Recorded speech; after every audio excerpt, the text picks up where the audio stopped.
Dice Tower Tonight, episode 99. Flighty games. Welcome to Dice Tower Tonight, a videocast about board games and card games, and especially the people who play them. On tonight's show, we're leaving on a jet plane. No, wait, we're back from the jet plane. At any rate, we're talking about games that have jet planes in them. Also, Crystal has a game for me in the chat to play. We run through some titles we've played lately, and we answer questions from the audience live.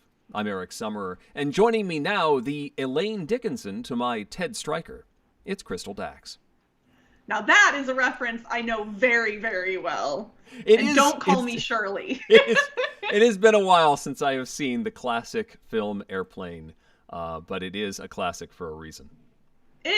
Obviously there are parts of it that are now incredibly dated, but as far as the humor goes, most of it holds up really well considering how old it is. I still love Airplane. Yes. So we are, as I said in the intro, fresh back from our various trips. Crystal, you got to visit some family. I got to fly home for a little bit. How did that go? It was great. It was the first time that I had seen my mom, my brother-in-law, and my two nephews since Thanksgiving of 2019. My sister I had gotten to see once during the pandemic. But yeah, it was the first time I'd seen, especially my nephews who are now 6 and 2. The littlest one was only 6 months old the last time I saw him in person. And now he's, walking and talking and doing all the things. And it was great because it was 4th of July, so I got to be the really cool aunt. I had planned in advance for this. I haven't gotten to shoot off fireworks on my own in a long time because I'm usually at Dice Tower Con over 4th of July. So I saved up and went all out. I bought $300 worth of fireworks. Whoa. And it was so much fun. I loved it. Speaking of fireworks, I got to fly down to Florida to be part of the Dice Tower's Summer Spectacular. And I didn't get to be there for the 4th, but I did get to see the aftermath. Tom set off a whole bunch of fireworks at Dice Tower headquarters and burned a table. One of those, folding plastic tables. It had a crater in it from something that caught fire. And I don't know exactly what happened, but it was intense. Wow. But I got to be part of the Summer Spectacular, which aired all last week from Tuesday to Friday. Tons of live plays and events. We did the marble track show, which I had never seen in person and was just amazing to be a part of. Really just a blast. And lots of folks who are in chat right now got to hang out with us at various points in the week, and it was really nice to see some friends from Dice Tower Tonight showing up in the chat for the Summer Spectacular as well. It was a blast. You can still watch it. Go check it out on the Dice Tower's YouTube feed. I definitely need to check out some of the VODs. I generally can't watch live streams during the day, during the week, because, I'm at work, and work frowns on me not working while I'm there. Sure. So I missed most of it, but I'm really excited to check out some of it now. Yes. Check out the marble stream. What else was fun? We played Stay Cool, which I was telling you about earlier on before we went on the air. What were some other favorites? It was just a blast all around. Oh, there's some really nice dramatic readings as we did the ISS Vanguard, which is this sci-fi cooperative game, and we were all playing various parts, and there was some Zap Brannigan in there. It was a blast. Very nice. One dangerous thing, though, about being close to the Dice Tower library, because at Dice Tower headquarters, there is now the library in the entryway of the house. It should be the living room, but no, it's the library. I got to play a whole bunch of games, and got to play a bunch that I now want to own for myself, including Cubitos, which is one I now need to track down, because that was super fun. That's not the one I wanted to talk about, though. There was one that I got to play from my shelf of shame that I had not gotten to the table yet. And that is Santa Monica. Ooh. Have you had a chance to play this one?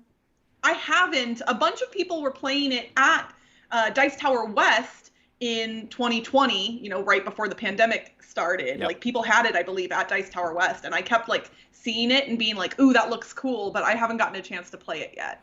Well, I finally got this one to the table. This is a game by Josh Wood, who designed Cat Lady, if I'm not mistaken. And the art is by Jeremy Nguyen. And the art I wanted certainly to mention because it's got this real nice vibe. You are building the pier at Santa Monica, and you start out with like one double-sized tile. This is, the size of 2 cards. And, it's actually 2-sided. I didn't realize that. And it has sort of your starting location and some special scoring abilities, scoring goals that you're going for, as well as some starting meeples down there at the bottom. The meeples come in 3 varieties. You've got a green one that is your VIP. Everybody just starts with one or 2 of those. Then you've got tourists, and they've got I don't know. Whoop! I dropped it. Where'd it go? The little lanyard around their neck. Yeah, it's got a camera. That's it. That device. Oh, it's a little camera pictures. on a lanyard. It's a camera around their neck, and then you've got a dude with sunglasses as well. And they are going to want to go to various places around your tableau because you're building this pier. Out of these cards, some of the cards, like here is a wedding, is going to go on the shore side of your board, and you'll build sort of in a row along there. And then others are going to go on the pier, the street side of your board. So these two would actually, they could go next to each other like that to make your pier. And you'll build them out in a whole row. Each of these cards is going to give you often more of those little meeples, or they'll have scoring zones where if you get a tourist in this zone, they're going to score you points at the end of the game. Sometimes it will score you, like this one says, you get 1 tourist and 1, what is it? It's tourists, and what's the guy with the sunglasses? But you get 1 blue meeple and 1 orange meeple, and 2 sand dollars. And those sand dollars are these nice little wooden sand dollars. They're cute. Oh, yeah. They're going to earn you the ability to trigger some special powers that are on these reversible things. So every game you play, you can pull out different abilities for what the sand dollars can do. Ordinarily, though, you're going to have those cards in 2 rows. There's sort of 1 row of 4 that is the active row, and then there's a row of 4 that's the upcoming row. And then below that, you've got a food truck that sits underneath 1 column of cards, and then you've got a foodie who sits underneath another column of cards. And you're going to, on your turn, draft one of those cards from the closer row, and then the card that's behind it moves forward. So if there's one in the far row, the back row, you aren't going to be able to get it right away, but you might know it's coming and can sort of plan for it and hope that you can get it. If you choose the food truck row, you're going to get an additional sand dollar for doing so, and then the food truck moves forward 1 space. If you choose where the foodie is, you get to move one of those meeples that you have on the board. And again, you're trying to get those meeples to specific spots on the board to score points. If the 2 ever meet, then the foodie is super happy because he's at the food truck, and you can get like a double up. You can get 2 sand dollars, or you can move a meeple twice, and then they sort of drive away from each other and separate once again. You continue like this until somebody has built, I think, their 14th card, and you score points. There's also some special scoring conditions that come up in different games. There's not a ton of control in this game because of the way the cards can come out and get drafted. Something that you really want can get taken by somebody else pretty easily. And often you will want to take a card that you don't necessarily want because you want the ability to move your meeples around, or because you really need a sand dollar to trigger some sort of ability. And that's an interesting decision. Some of the cards will score more if they're not next to certain cards or are clustered with certain cards. So positioning is important. It's not just moving those meeples around. And all of the businesses on the board have adorable pun names, which is one reason why I really like this game. So, let's see. There's Sandy's Dollar Tacos. Okay. Let's see. Here's one that I really liked. Scoopsy Daisies. It's an ice cream shop. Oh, of course it is. It's just adorable. I mean, it's got a real sort of calm Zen vibe. I can certainly see this as a welcoming weight game. The rules are not terribly complicated. Some of the symbology needs a little bit of explanation, but it's not too bad. This is really a game that you could bring out with family and get along and not have too much trouble making the game work. It's adorable. It's really, really nice. But you have to get into the mindset of not having too much control over what you're trying to do, because sometimes those cards just aren't going to be available. Near the end of the game, I really wanted more scoring opportunities. I had a ton of meeples on my board, and I couldn't get them anywhere to score points. And those cards just weren't showing up at the end. And you just have to sort of let that go and let the feel of the waves wash over you. That's Santa Monica from AEG. I did like it. Nice. Yeah, it's funny, I never actually heard anyone, well, I'd never sought out a full description of the game. I just had heard a lot of, "Ooh, I really like that game." And so now hearing you describe it, it does sound like something that would be a good fit for my game group, especially the people who prefer, like me, generally who prefer the lighter to medium weight games, not a lot of stress or pressure. I think that would probably be a good one for us. Yeah. So I'll have to try it out at some point. Well, for me, Eric, as I've mentioned many times over the past few months, I've been streaming on Twitch every Tuesday night an escape room game. And last night on my Twitch stream, I streamed a new one from Grand Gamers Guild. This is the follow-up to the Kringle Caper. It is called The Independence Incident. Hey, looky, you've got it too. I grabbed it Awesome. as a visual aid. Perfect. Yes, so it is an 18-card escape room game, and I will admit, before having played the Kringle Caper, I kind of doubted how a 1-hour escape room game could be contained in 18 cards and be interesting. And I have to say, Grand Gamers Guild has done it again. It is a full 1-hour experience. Yeah. So I will not spoil anything for this game, so anyone who worries about spoilers, do not worry about that. I am going to pull out just the backs of the cards so you can see that. So all of the cards are numbered 1 through 18, and the backs have some unique art on them that relates to the game, obviously, but not in any way that I can describe. And you just go through the cards one by one and use a web app to input your answers to the specific clues that it is asking you for. The online web app also has barking dogs. A delivery truck just pulled up outside of my house. I don't know if it's for me, but the dogs think it is. It could be games. You never know. It could. That's always a good guess, basically. If a delivery truck pulls up, it might be games, basically. And Sterling is going to make sure that delivery man knows that he's in here. So, hey, puppies, do you want to chill out for a minute? I love you. They're not going to listen to you. Oh, wow, they did. Oh, never mind. I think they were just doing that to spite you, and then they started back up again. You can't tell us what to do. Yeah, no. So, as I was saying, the web tool has not just places to input your answers, but it also has a hint system that is really robust. It includes all of the things that you would want out of an escape room hint system. What cards do I need to solve this? And then a step-by-step kind of. It's not just straight to the answer. They do a really good job of, if you need a little bit of help, they provide that.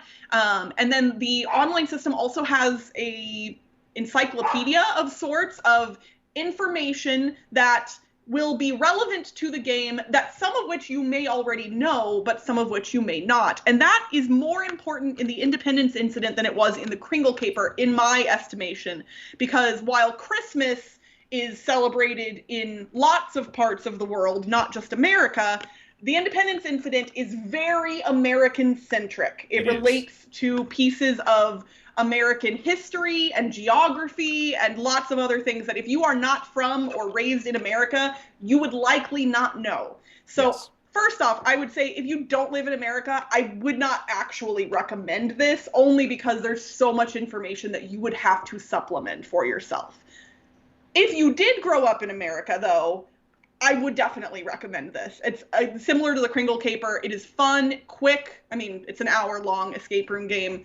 A great little gift for somebody who likes puzzles or escape rooms, because it is such a small footprint. You can literally slide it in your pocket. And the puzzles, although the back of this says it's a 3 out of 3 difficulty, I would say the puzzles in this are not that difficult at all. There was one that I had a lot of trouble with, but that was more related to I had too much knowledge about a specific thing. Okay. You might know what I'm talking about. So I didn't realize that aspects of a thing didn't belong there because they looked like they did. But I can't be more descriptive than that without spoiling things, but you could ask me later if you want to know for sure. I do want to know exactly what you're talking about. I did have a little bit of trouble with one of the final puzzles, which you're supposed to have some trouble with. I think, sort of the epic finale, you are supposed to have some trouble with, and it took me a while. I finished with like 1 hour and 18 seconds. And it still gave me full credit. The app was very generous in giving me full marks for completing the puzzle. But I agree that 3 out of 3 would ordinarily make me shy away from bringing this to, say, a family gathering or playing with my kids. But I would not avoid this with younger players. It is intended to be played, it says on the back, of any age. How do they phrase it? A 60-minute mystery for one or more sleuths of any age. It is certainly something that my 10 and 13-year-old could play. They did not play it with me. I played this solo. But they could certainly figure this out. And it would be a good opportunity for them to brush up on some of those American history tidbits. But I also love how the reference material on the website can fill in those gaps. Because there were a couple of moments I'm like, I don't know the answer to that. Oh, I definitely need to look at needed that. help.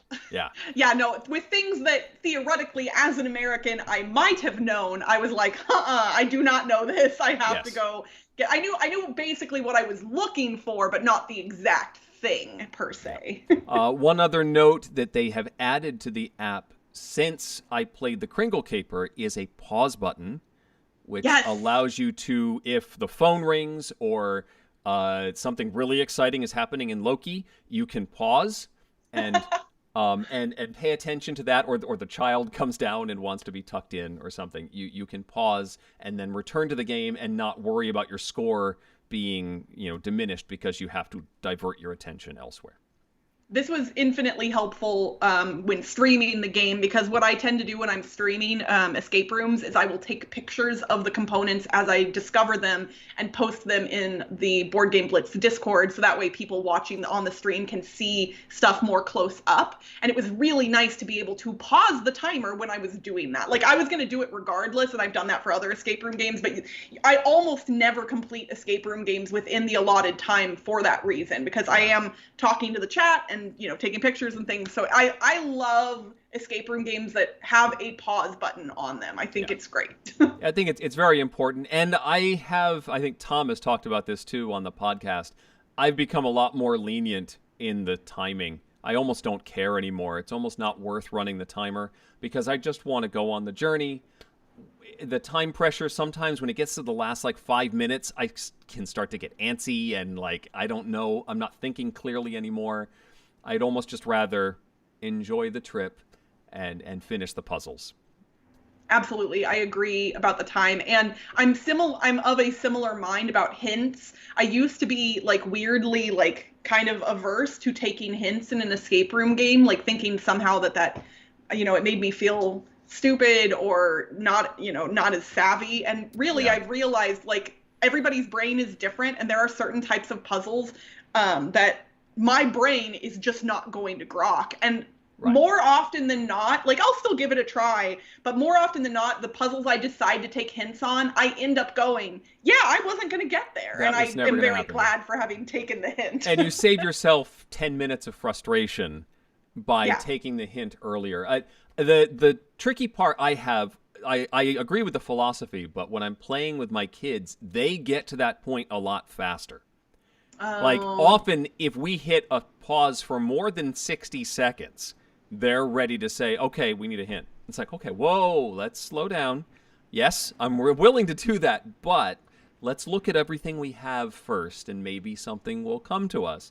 Let's stretch our brains just a little bit more. Let's try first, and then we can look at the hints. Mm-hmm. All right, so yeah, I would recommend the Independence Incident, similar to the Kringle Caper, and I believe Grand Gamers Guild is selling them as a 2-pack on their Yes. website. Both in physical version and as a print and play. If you want to pay, it's about half price if you pay for the print and play instead. But I'd recommend this is a nice little package. It's super portable, only 18 cards. I want to say it's about $18 for both Kringle Caper and this one.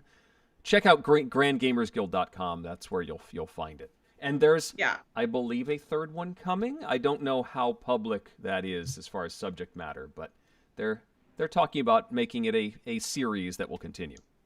I mean, someone posted in my Discord today that they have announced number 3 in the series. I didn't see it on their Twitter account, but I know the name of the third one, and I believe that I'm just going to say it, and if I whatever, it's good promotion because we like their games. So number 3 is going to come out this fall, and it is called The Pumpkin Problem.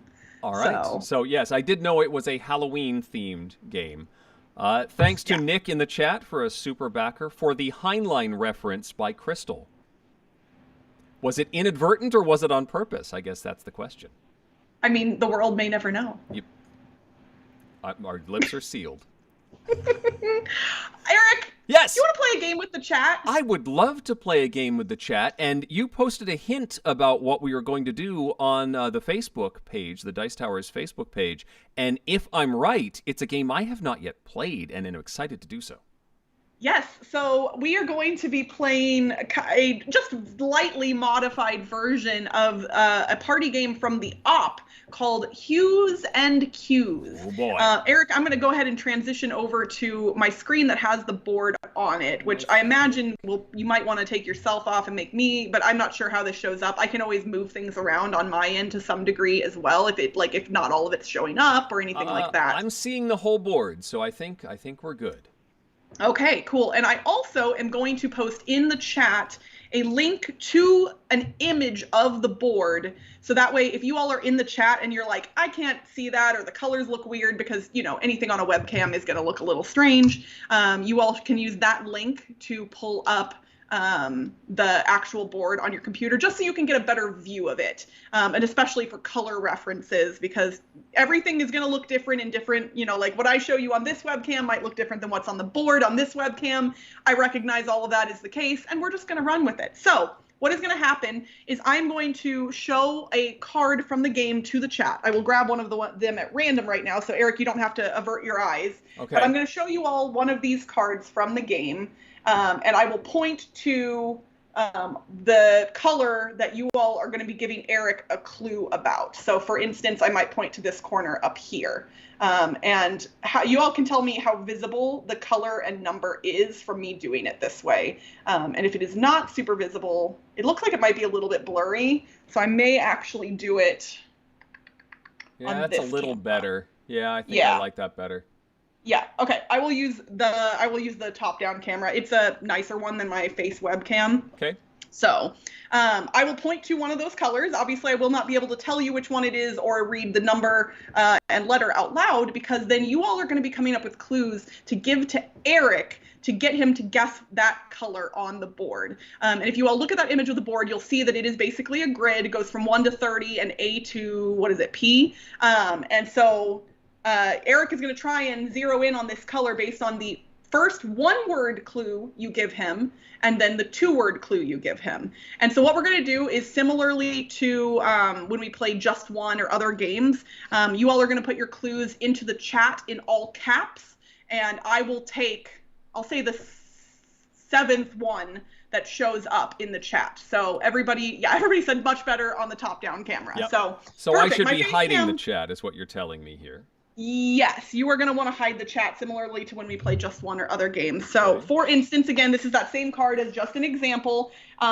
If I'm going to have to slide over here. If I pointed to this color, then chat would put in clues relating to this color that is like a purplish color. Yep. And I would take the 7th one that shows up in the chat. Again, all caps. I'm going to drop that link to the image one more time just in case anybody missed it. But yeah, again, I recognize the colors are going to potentially look a little bit different in the image you're seeing on your screen and what's here, but that's the fun of it. It's all shades and variants, and so we're just trying to get Eric in the general vicinity. This little box is our goal.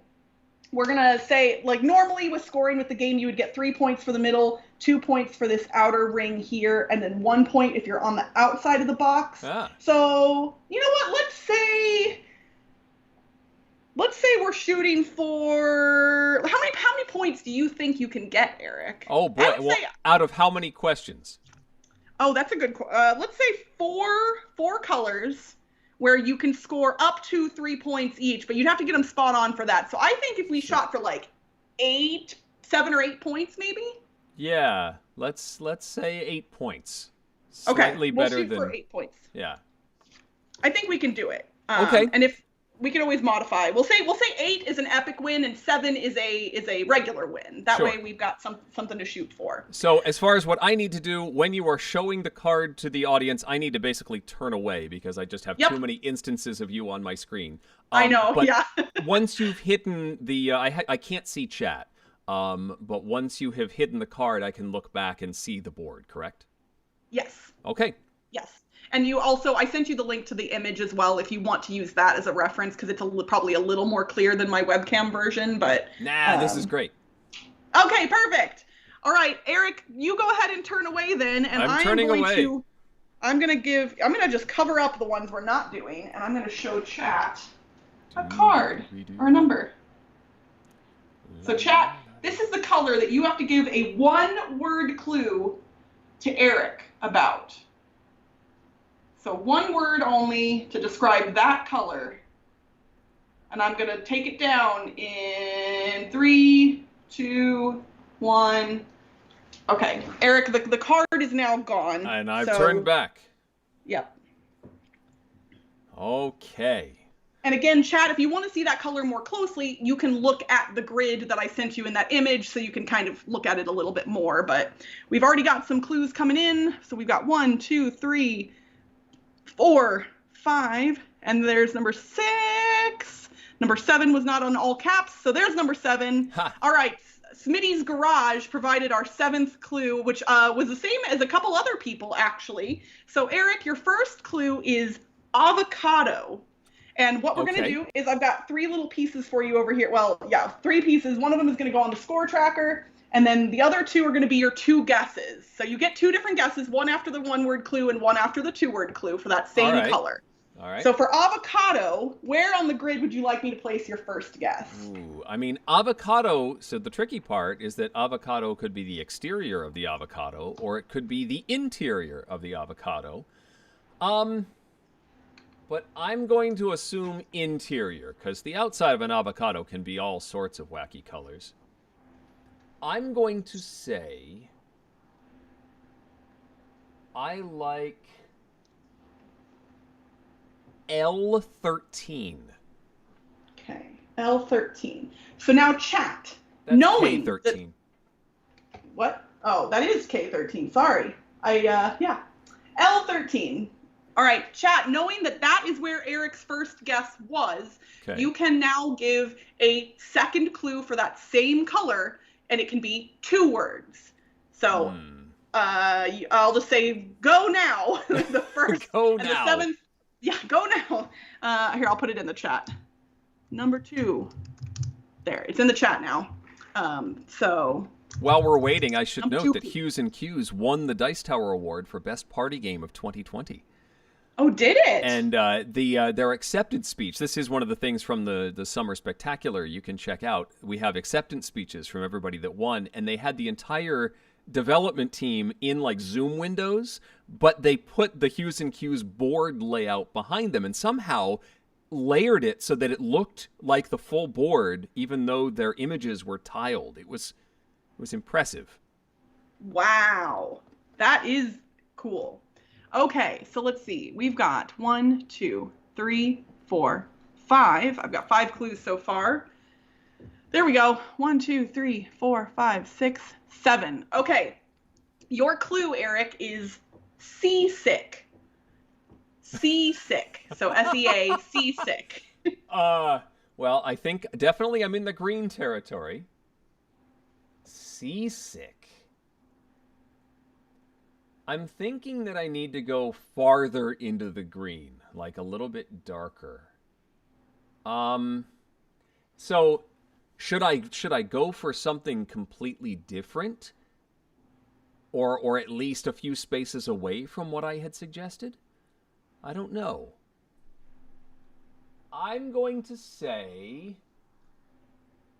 And yes, R.L. Jeffries, that is correct. The words will potentially be in a different order in the chat for you or for anybody else. I promise you I am taking the 7th one visually from my feed on YouTube. I will say N as in noodles, 16. In 16. All right. And then we'll find out how the scoring works. Well, I think with Seasick, they were trying to point you toward a little bit more yellow-ish because, in fact, the correct answer is L10. So, right here, you were so close, Eric, to getting that point. So that was the first round, though. Okay. You know, that's a practice round, right? It's fine. Everything's fine. Count. It's fine. Everything's fine. If I get 3 points for everything from here on out, I'm... Totally. Perfect. You're going to be great. All right, I'm turning away again. Yep, Eric's going to turn away, and I'm going to show you all the next color. It's fine. It was just a practice round where we had to explain how the scoring works. It's almost a tutorial. Right, totally. That is exactly what it is. All right, chat. Write down that number and letter if you want to keep it, because I'm taking it away in 3, 2, 1. All right, Eric, you can look again. Okay.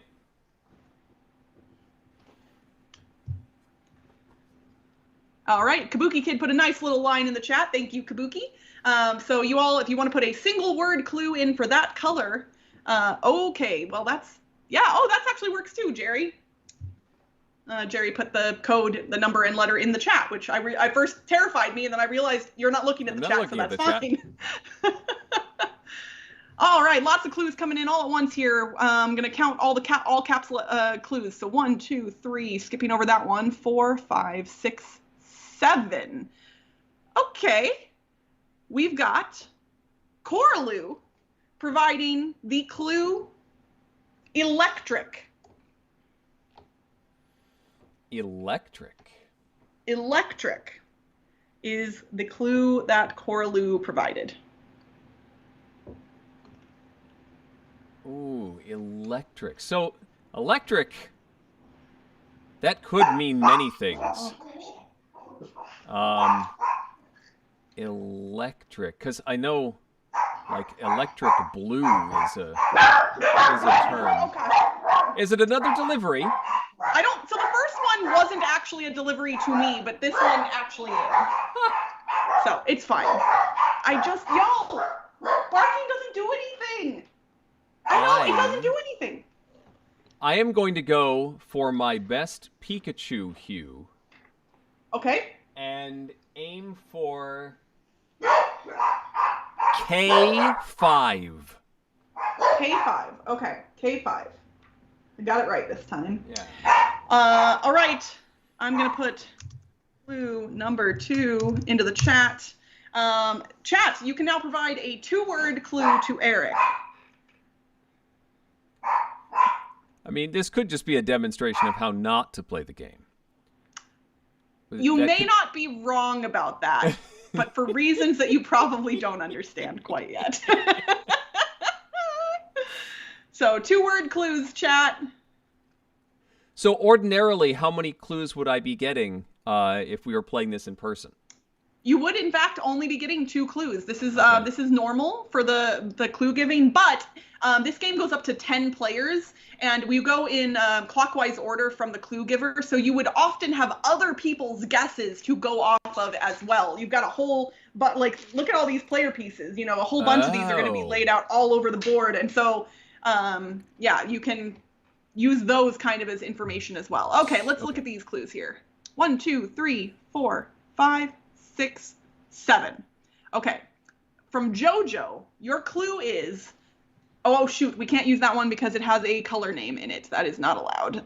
We'll go to the one right below it. So, Brad5901 says, baby boy.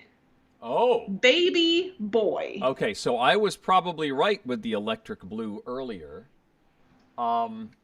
Baby boy, definitely a light blue.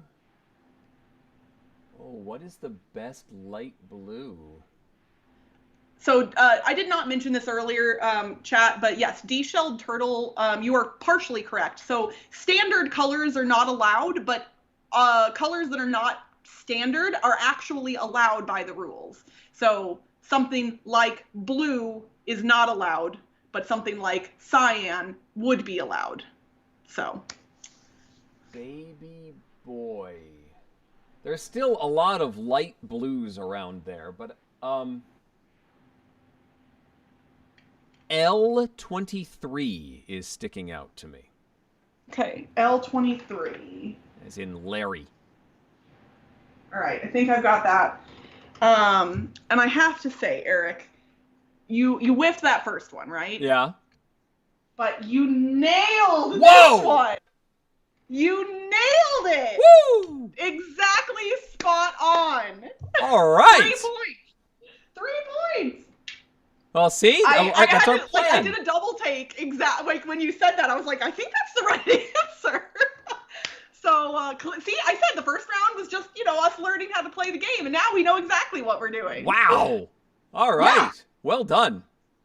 Well done, everyone. Thank All you, right. chat. Pulling those off.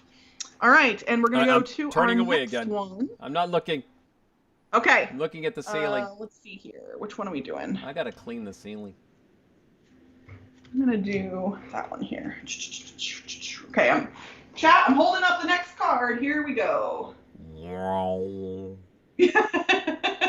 Perfect.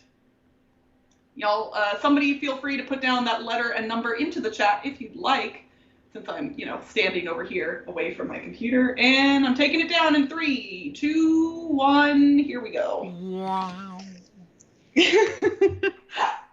Yeah, okay, now you're just barking at nothing. He's looking at me with his little face, too, that's just like, you have to go get the thing at the door. Yeah, there's something here for you. Mm-hmm. Okay, yes. Well, now we've figured out this game. Everyone in the chat is incredibly impressed with your skills from that last round, Eric. All right. All right. Don't forget to type in all caps, everybody, if you want your clue to be counted in the list. We've got a couple in not caps in there that I'm going to be skipping over. All right, here we go. We got 1, 2, 3, 4, 5, 6. Wait, did I get that right? Hold on, let me make sure. 1, 2, 3, 4, 5, 6, 7. Okay. Gator Dave has provided the clue Joker. Ooh. Joker. Joker can mean lots of things. Yeah. I mean,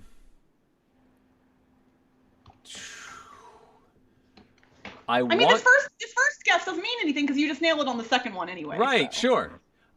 Okay, so to me, Joker is a purple because the iconic suit of the animated Joker Batman villain is purple. It would not be Riddler. I'm keeping away from green. It's not that. I think the Joker's iconic suit is a deep purple. So I'm going to say I-29 as my first guess. I-29. Okay. So I'm going to put in the chat clue number 2. It's possible I'm thinking of a different iconic Joker outfit. Or a different Joker entirely. No, not the card on the screen, Smitty's Garage. Those are the old cards from previous rounds. All right, chat, put in your 2-word clues for that color. I almost said the number and letter out loud. My brain, the filter turned on right before it came out of my mouth. I mean, it wouldn't be the first time that we've just blurted out the answer on the stream. You know, speaking of blurting things out and fun games on this show, Eric, what's happening next week? Well, because we had to skip a show, we are sort of off our schedule. But in 1 week, next week, we have our 100th episode of this fine program. And since we have so much fun playing games, we're going to play a Game-a-Palooza. We're going to do 4 games with the chat. And some will have participation beforehand. Watch Board Game Geek and the Facebook group for links to those things. I think both Crystal and I are going to need some participation beforehand, and games that you can join in on the chat when you tune in next Wednesday. It's going to be fun. Yeah, we're really, really excited about it. All right, so let's see. Let's see what your 2-word clues are this time around. So we've got 1, 2. I just have to say Gator Dave's clue out loud because it's the first one that popped up, and he put a smiley face with it. And this is not your clue, but it says bowcaster, Eric. So I figured you would enjoy it. Nice. 1, 2, 3, 4, 5, 6, 7.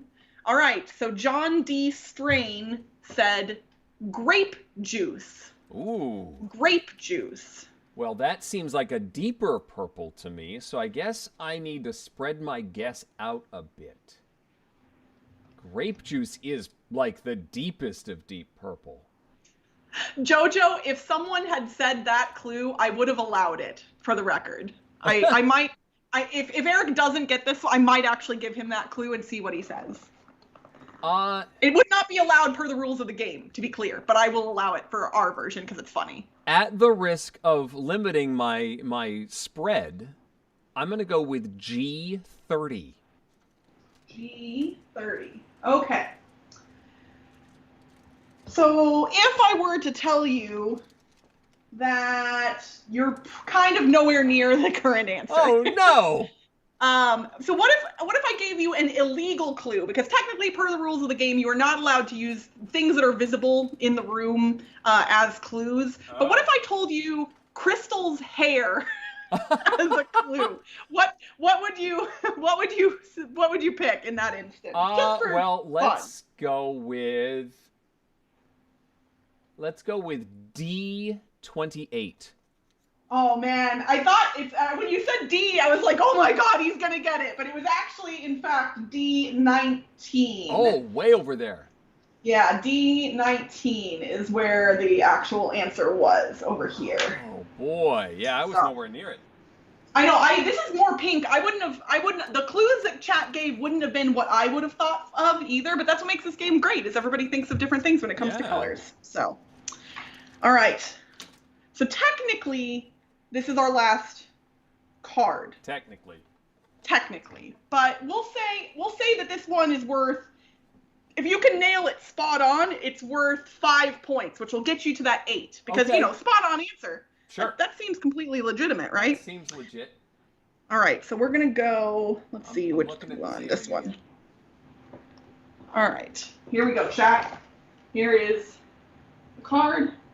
Again, look at that image that I posted in the chat earlier, y'all, if you want to see this color in a little bit different context to see what it really looks like, because again, the webcam is not going to be able to translate things exactly as they exist.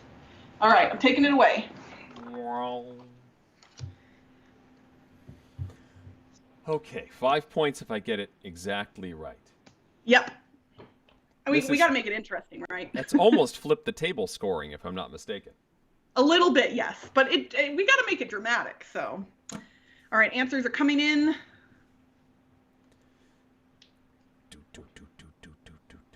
The dramatic music and lighting.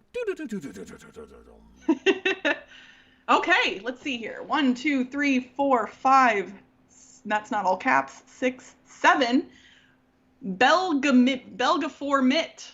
Belgamit. I don't know how to pronounce your username. I apologize sincerely. Eric, your clue is Pac-Man. Well, that's a yellow for sure. Now, does Pac-Man have a little bit more of an orange tint to it? I want to say, as an 8-bit character, not even an 8-bit character, it's probably straight yellow. Um, I will say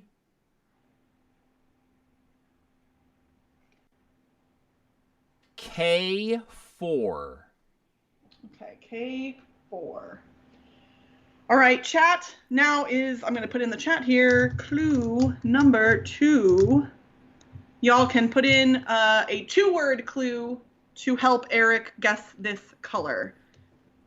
And I will say, like, something that I've discovered through playing this game is it's not just, with the second clue, it's even more important to not only provide something that points them to the correct color, but, like, it kind of relates to what their first guess was. Like, if they're, really close or way off or whatever, like, you can kind of steer people with the second clue in an interesting way. So that's what I found about this game that makes it really interesting. Also, it's really fun when you're playing with a lot of people and everybody's clustered in one area and one person is, like, way off the map and, like, somewhere else. They're like, no, it's over here. All right, let's see here. We got 1, 2, 3, 4, 5, 6, 7. That's technically 1 word, not 2, but that I will count because you can give a 1-word clue in the second round if you so choose. Okay. So Eric Nozzle said sunshine.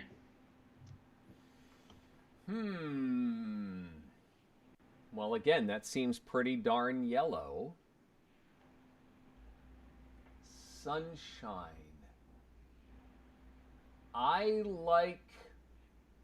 Oh boy, I have to nail it exactly if I want to get it right, or get the 5 points anyway.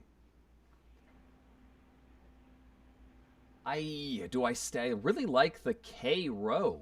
That seems really cool to me. I'm gonna go all the way to the end. K1. Okay. So, our color was L3. Ooh. You were so close, Eric. Oh, that's close.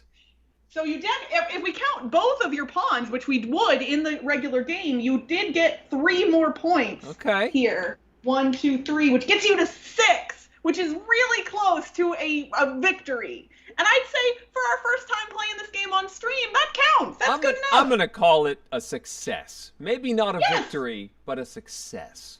Honestly, I'm very proud of chat. They were not, phoning it in. They were coming up with really interesting clues. And I know you didn't get to see all of those, Eric, but man, there were some great ones in there. And that was... I almost think we cool. could play this. Yeah, we could almost play this where I give you 2 or 3 of the available clues, which might make it easier or more difficult depending on what those clues are. Maybe. I think we can tweak this a little bit and try it out with only 1 guesser, because ordinarily you'd have multiple guessers. Right. Yeah, with only 1 guesser, more clues might be good.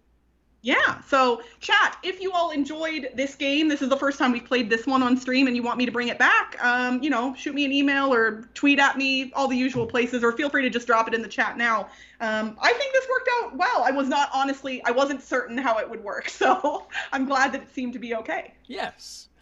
We should get to our discussion for the evening, Crystal. I'm not sure how this is going to spread forth.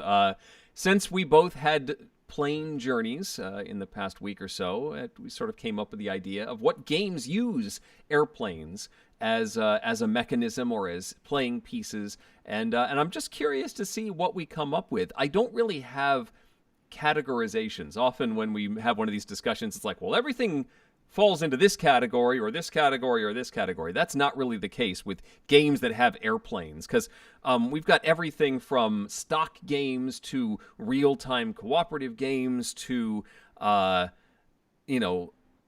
pick up and deliver games using planes. What did you come up with? Let's plant a flag in what you'd like to talk about first. So for the record, I have not actually played a very good amount of the more popular games that have airplanes as themes. Like there's the deck building game Planes, there's Airlines Europe, And there's might be other airlines. Yes, I think. Okay, good. Eric's reaching for things, so that makes me feel better. Like I Airlines haven't Europe. played. Yeah, there With you an go. Alan Moon autograph, by the way. Hey, very fancy. The games that I've played that involve planes don't like immediately come up in my brain, so I had to like do some digging in my tracked plays. And I don't own almost any games with planes in them. So things on my list. I actually, what's funny, Eric, is one of the games you will have heard of before, but you might not remember. It's called Island Hopper. Does that strike your brain in any particular way? That was, I believe, a game that you won the ability to review back when Tom was here on the program, and we had our review game where I wanted it, but you played it. So what's funny is, yes, and we had done an episode right before a convention, and I don't remember which one it was, but Tom brought the game and made me play it with him in person at whatever convention it was, and then passed it off to me. And so then I taught it to my friends. It's not a super great game, but it actually is more fun than I would have expected. You have to close your eyes and blindly move your arm and then drop components onto these islands as if you were a plane. I don't know why you're flying blindly. I don't remember the thematic reason behind that, but it was more fun than I expected. Other games, I will admit, even though Tom wasn't a huge fan of it, I really like the Top Gun strategy game from Prospero Hall, the beach volleyball and dogfighting game. Like, it is not like an epic board game, but I have a lot of fun playing that one. And I think the dogfighting, especially mechanically, is super interesting in that game. The beach volleyball is actually the weaker point of the game, so that's good. Other things, this one I actually haven't played yet, but I own Wayfinders from Pandasaurus. Yes. I got this when I made that big Pandasaurus order not too long ago. This is a route building game involving planes that I want to play but haven't gotten to yet. You know, all of us with our games on the shelf of shame. And then I pulled this off the shelf because even though technically it's not an airplane, the game it based on was an airplane, so I had to bring out Loop and Chewy. I mean, if we're talking games of planes, the Millennium Falcon, no, it's not a plane, but Loop and Louie, which I don't have access to, was an airplane, so I figured it kind of counts. I actually forgot about Loop and Louie. I do have the original version of that one upstairs, and it's with the kids' games, and I'm not sure if it's in the room where I was looking. So, but I totally missed that one. Yes. Chat has been bringing up a couple of suggestions. I wanted to show off the little planes from Airlines Europe. There's all these different colors. So it's a stock game, Airlines Europe. And as you grow the networks of these stock companies, these airlines, you put out more of these little planes out on this map of the U.S. And it's cute. The plane that people have mentioned is this large purple one, which is your ship for Pandemic Rapid Response. Oh yeah, I played that one. I played that at Dice Tower Con the last time it happened. You are flying around, and you are actually on this cargo plane, and you are dropping supplies to various locations, and so you are always set on the plane. You never land. So the whole time you're flying around, which is an excellent answer from the chat. So Rapid Response is a real-time cooperative game, and this is another real-time cooperative game from Tim Fowers, now boarding. That's a pick up and deliver. You're trying to pick up passengers and fly them around, but there's only so much time that you have to make your moves and fly people around the board. And rounds can go very, very quickly in this game. And you're trying to get everybody where they need to go and build the network so that you're covering the whole board efficiently and not getting in each other's way. It's a neat one. Do you have to make sure people are seated based on preferences regarding aisle, middle, or window seats? Because that feels like a horrible and yet very fun game. It's not. You just have to get people where they want to go without making them wait for too long. The longer you have them sitting there and not in the air, they're happy if they're in the air.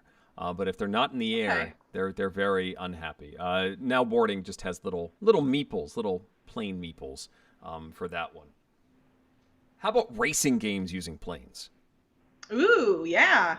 This one, it's maybe a little bit of a cheat because they are technically airships, but Quicksilver is a racing game where you're flying around. It's sort of this Victorian style art, and the actual standees are just little airships, and you're trying to avoid like floating mines, and you're shooting out other people. A listener, a fan, made a bunch of little minis of airships for my copy of Quicksilver. Oh, how cool. And anytime I bring out Quicksilver, I have to bring up my favorite component, which is the mustache. So you can say, "Hey, you, don't fire your cannons at me. I will win in this race." And you shake your fist at them. I love this cardboard mustache. Anyway, that's not an airplane. It's just where's my plastic mustache? I must have it somewhere. I don't know. So this before you bring up your next game, this brings up kind of an interesting point. As we said, we were going to talk about like airplanes, but I think we could theoretically group some other air vehicles into this. Like maybe not hot air balloons, but like airships like that. So in that vein, something like Celestia might count here as well, which is a game that I didn't pull off my shelf, which I could have. Yes, and there's what's the two-player game about the hot air balloons that I'm totally blanking on now? Oh boy.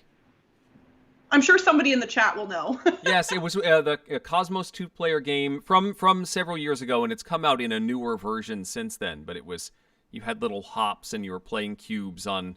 I'm totally blanking. Let's talk about one that I do remember. Another co-op, Forbidden Desert, which is not Forbidden Sky. This is the one that's set on the ground, but the goal is to build that amazing airship, which is one of the coolest components from these Game Right games. That is quite the big old hunk of plastic as you're trying to get the different pieces for this thing. Be very careful on that bottom. Have you snapped this piece before? I think almost everyone who has played this game has snapped that propeller. This is the second propeller. I had to order a replacement and pay for it from Game Right, and I don't let my kids touch it anymore. But anyway, I've played Forbidden Desert a number of times, but I've never owned it because early in my gaming career or earlier, I bought Forbidden Island, and I just never felt like I needed to own both of those games. I like them both, and I think Forbidden Desert is actually a little bit more interesting, especially now later in my gaming career, but like it's not at the point, I don't need to own it at this point, so I'm just not getting it. Kabuki Kid gets the points, and maybe somebody else on the, a few other people have mentioned it. David, Balloon Cup is the name of the game I was thinking of. This is one of my favorite pick up and deliver games, Logistico. Very simple map as you're flying stuff around, matching cubes with discs. But I love this very stark plane. This is the airplane. Oh, wow. That it has no wings. It looks more like a bobsled. It has no wings, but it's got a little tail, and you load cubes onto it, and you can fly them around the board. But it's just this interesting. I'm totally blanking on the word. Not stark, but it's minimalistic. There we go. A minimalistic airplane that I just think is a really cute way to make a airplane meeple or a wooden piece that's not that complicated, but still says airplane. And would a plane meeple be a pleeple? I don't see why not. Okay. It's fun to say, so I'm going to say yes. And the last one that I had pulled off the shelf is a newer title, Underfalling Skies. Oh, gosh, it's so good. Tomasz Ulisz is, I believe, how you say his name. It is, I have said it wrong way too many times, but I heard a recording of himself saying it. But anyway, Underfalling Skies is a solo game. You've got alien ships flying down at you, and I actually pulled those out of the box because they're just really cool little minis of these, coming down at you. But the way you get rid of them is by getting fighter planes to intercept them at various points in the board. And so it's sort of the goal to activate the fighters to take them out. D-Shelled Turtle said, I've never heard or played any of the games. They're just flying over my head. Pan Am, Kabuki brings up Pan Am, which is one that I have not played. Same. That's It's on one my of the list of things I want to try. Prospero Hall designs that you can find in the big box stores, and yeah, I've heard good things, but I have not had a chance to play that one. A lot of comments of war games that use airplanes as units. There are some very impressive ones that have height as a component. You know, they'll be the figurines will be on some sort of stand that can raise or lower, so you have altitude or banking. There was a 2-player sort of book-based dogfighting game that I always found fascinating. Where, you know, one player would make a move and the other would make a move, and then you'd flip to a new page that would show you what your ship, your airplane could see, and you were trying to get the other one in your sights so you could actually fire. Interesting. And it was all done with these game books where you fly around. If you turned left and you turned right, then you flip to this page, and that shows you what you see now. And it's really a cool system I've never played, but a neat concept to get dogfighting right in that sort of game. Yeah, no, that's really cool. So here's my question for you in the chat, Eric, and you all can tell me I'm wrong in this assumption, but it seems that trains and planes are both forms of transportation. Obviously can move goods or people, but I'm just going to look at the people aspect for the sake of simplicity here. Sure. That can take people over long distances. But train games tend to be not exclusively, but primarily route building and stock related games. Like, obviously there are plenty of exceptions to that, but I would say if you think of train games in the context of board games, that's what you would generally think of first. Right. But with plane games, that isn't the case, even though technically as modes of transportation, they do bear some similarities. Why do you think that is? Is it because planes are more versatile with the elevation and the banking and is there something else there? Well, I think it comes down to the track. So what often is the emphasis in a train game is the building of the route, building of the track that then allows the trains to go back and forth. It's the infrastructure aspect that you're creating. A plane has more of the freedom where it could go anywhere. This individual plane could go to this airport or this airport. It could fly to this city or that city, or it could fly here and back. And train games, like you said, still can functionally operate that same way, but it's much more about the building of the infrastructure so that now you have created this route from one place to another and you get payment for doing so. And there are certainly plane games that do that, but it's much more of the emphasis in a train game. I will admit I did not do a ton of research about this specific thing, but I'm curious if anyone knows of any like games that are kind of themed around air traffic controllers. I think it would be really fascinating to have a game where planes are moving somewhat independently of what the players are doing, but you can affect their paths to some degree, and you're attempting to, whether it's cooperative or competitive or not, like in my head it would be this thing where you're just trying to make sure that everybody gets where they're going and nobody collides and all of that. And it seems like an interesting concept, but I don't know offhand of any games that do that. It's been a while since I played AEG's Airplanes. I wanted to say that there was some aspect of, planes coming in, you're trying to clear the gates for them. It's not the air traffic control, it's more the ground control. Okay. And you were trying to get them out of the way so that you could clear the gate for the next thing to come in. But it's, again, been a while since I played that. I think it's more about getting the passengers onto the plane than it is about making room for the ones coming in. Okay. I know there are plenty of apps that were, the air traffic control or running an airport. Early in the iPhone's existence, there was a ridiculously popular iPhone app game that was about air traffic control. And I actually recently, I didn't read it, I saw there was an article about it and other early app games that were incredibly popular. And now I cannot remember the name of that app to save my life, but you literally would just click on the plane and drag it into the right landing strips. And it was everybody had that app when iPhone was somewhat new. Somebody in the chat might know it, or I might be able to Google it, but Yeah, like in a video game context, that definitely works really easily. But I think it would work in a board game context too. So, hey, board game designers, I don't think there's enough air traffic control games. There you go. Let's get one. Who was it that said in the chat? David saying that now boarding is sort of like that. Yeah, I agree. It's much more about the routing of who's going here and making sure that all of the country is covered as best you can, and that no one gets in each other's way, for sure. And there, switch and signal is sort of like that, which I talked about here a few weeks ago, but in trains. But it is the not air traffic control, but railroad control. Those trains are going to move independently, and you have to basically clear the path for them, or bad things will happen. So that sort of thing with airplanes, if there's a sequel, is probably what you're looking for. Yes, and D-Shelled Turtle, I nailed it. I Googled it as well. Flight Control is the game that I was talking about on iOS. Originally came out in 2009, so 12 years ago now. Gosh. And what's funny is, like, I know that I owned that and a bunch of other games on, like on an iPhone back then, and I don't remember almost any of them now. Is that weird that, like, yes. I think that I don't, yeah. Okay, that's an entirely different tangent. Different discussion. The only game that I didn't have a visual aid for that I wanted to mention did show up in chat as well. Yukon Airways has a nice presentation. It's a pick up and deliver game. You're sort of making short hops to various cities in the Yukon territory.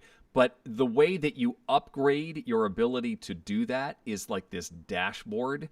And you're sort of sliding switches on and off that give you more abilities and turning dials and stuff. So it feels like a instrument panel on your little puddle jumper that you have now upgraded and now have the ability to do more stuff, which is kind of a cool presentation and feels a little more personal and not just a network of planes spreading around, but like you have your little puddle jumper and you are making small hops to pick up passengers and cargo. It's cool.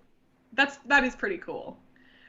All right, well, Eric, I think we should probably wrap up our plane discussion, but if anybody in the chat has any others that we missed that they want to drop into the chat, please feel free. And also, Eric and I are willing to stick around for a few more minutes and answer any questions that you all may have related to whatever you want. And as you all are thinking of those brilliant questions, I will mention one more time that next week, so 1 week from today, not 2 weeks, but 1 week from today, is episode 100 of Dice Tower Tonight. And it is going to be, as Eric mentioned earlier, a Game-a-Palooza, where we are just going to play interactive games with you, the chat, all evening long. And we are going to, let's say you don't get to catch the show live normally. Like, let's say you're watching this episode tomorrow and you're like, I want to participate in episode 100. You can watch the Dice Tower Facebook group and Board Game Geek Guild, because Eric and I will be posting things there for you all to contribute to the games that we will be playing next week. So keep an eye out there over the next few days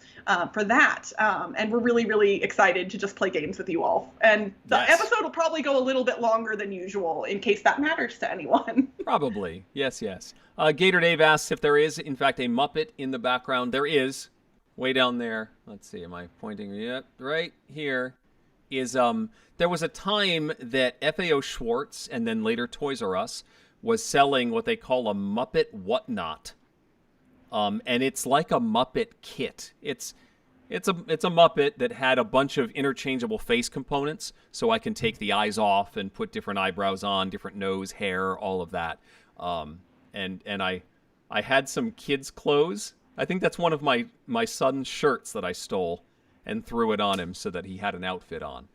But yes, it is in fact that's a Henson Muppet right there in his enclosure, saying, "Help, let me out." Brant Sanderson, friend of the show and friend of ours, Brant says, Star Trek Panic, yay or nay? Eric, I will let you answer first. For the topic or just in general? I think I really like Star Trek Panic. I'm assuming just in general. No, I like it as a game. I think it's my favorite of the Panic games. Castle Panic is fine, but I like Star Trek Panic a little bit more. It is very painful, though, to see the Enterprise explode. There's all these little overlays that go on the cardboard Enterprise, and so it's like flaming, and a nacelle is falling off, and it hurts a little bit. But it's a cool game. And I like the movement mechanism, too. And I know that many, many people agree with you on that fact. A lot of people really like Star Trek Panic as a game. I will say I am not one of them, and it has nothing to do with the theme or how it is applied. I love Star Trek, everybody knows that. But the one time I played Star Trek Panic, I don't know how we did it, but we drew a sequence of cards and goals and whatnot that we found out that it was impossible for us to win, and not just because of what had transpired, but we got a weird combination of things, and we were just like, you literally can't do this. And I was so frustrated because it was a Star Trek game, and I put higher expectations on games with the Star Trek theme, and it disappointed me so royally. It was a bummer. Let's see. There was one comment. Oh, Mikey asking, when is the regular Dice Tower programming going back to normal? Next week. This week, after the Summer Spectacular, Tom and the crew took the week off, and they are relaxing and recuperating, and all the regular shows you love should be back next week. So this is not a question in the chat, but I want to throw it out here in case anybody in the chat is not aware. Another friend of our show, who you all are probably very familiar with, Rodney Smith, is celebrating today 10 years of Watch It Played here on YouTube. And so I just want to give a shout out to Rodney. He is one of the most wonderful ambassadors that the board game hobby could ever hope to have. He is not only knowledgeable and great at his work, but he's also just the most wonderful and kind human being. So if you all haven't already, after this show ends, please go over to the Watch It Played channel and drop a kind comment on the videos over there for the 10th anniversary, or tweet at him. Just show Rodney some love. He is a true, I can't put into words how much, he was supporting me and my podcast when we were brand new. And I watched the video today that Chaz put together. Everybody has that same story. Yes. Rodney has been supporting new content creators, new publishers, new designers. He has been supportive of everyone pretty much for his entire tenure as a content creator. And that's rare. You do not find that very often. So I just wanted to give him a really, really big shout out because he's just the best. He is amazing. And he's sort of a humble giant in this wacky pond that we find ourselves in. And he has done so much to bring people into the hobby and make it easier for people to come into the hobby. It's fantastic. And huge congratulations on 10 years. That's a long time to be doing this. And it's really, really cool. So yes, congrats, Rodney. The 10-year video also has a little song parody from Ambi in it. So if y'all like Ambi's song parodies, you definitely want to make sure you check that out. Yes, indeed. Nick, no, the game room's not finished yet. It's currently waiting for the walls to be painted. We've moved all of the games to one side of the room. So we're ready to paint 3 of the 4 walls.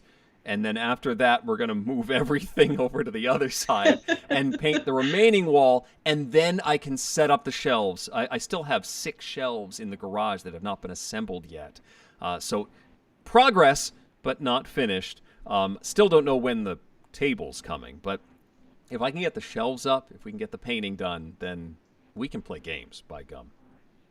Absolutely. It's fun to see the progress. I'm excited to see pictures of the room after you all get it done. Also, I'm so look at you all. There's 26 likes on this video already. You all, I didn't even have to ask. I really appreciate that. If you all have enjoyed tonight's episode of Dice Tower Tonight, and you want to hit that little thumbs up button below the video, that means a lot to us, and it looks like a lot of you have already done that. So thank you so much for doing that. Once again, we will be back 1 week from tonight on July 21st with episode 100. This is going to be one that you will not want to miss. Keep an eye on the Facebook group and Board Game Geek Guild this week so you can participate in some of the shenanigans in advance, and then join us next week at 6 p.m. Pacific, 9 p.m. Eastern. And until then, I'm Crystal Dax. I'm Eric Summerer. And you've been watching Dice Tower Tonight. Thank you for watching. Promotional consideration has been provided by game publishers in the form of review copies of games. Crystal and I will see you next week for episode 100. Our show is supported by viewers like you. Thanks. Dice Tower Tonight is produced by Crystal and me with assistance from Tom Vassell, Mike Delicio, Roy Cannaday, Chris Yee, and Rob Searing. My signature Pontiac Firebird provided by Trans Am Eric Car. Timothy Pinkham composed our theme, and hosting is provided by GameNerds.com. Give us your feedback on the Dice Tower Guild at Board Game Geek on Facebook or Twitter, or by emailing us at crystal@dicetower.com or eric@dicetower.com. And don't forget to visit the other shows in the Dice Tower Network. Find something new at dicetowernetwork.com. Until next time, from all of us at the Dice Tower, have fun gaming! And curses, Quite. Curses! Bye-bye, everybody.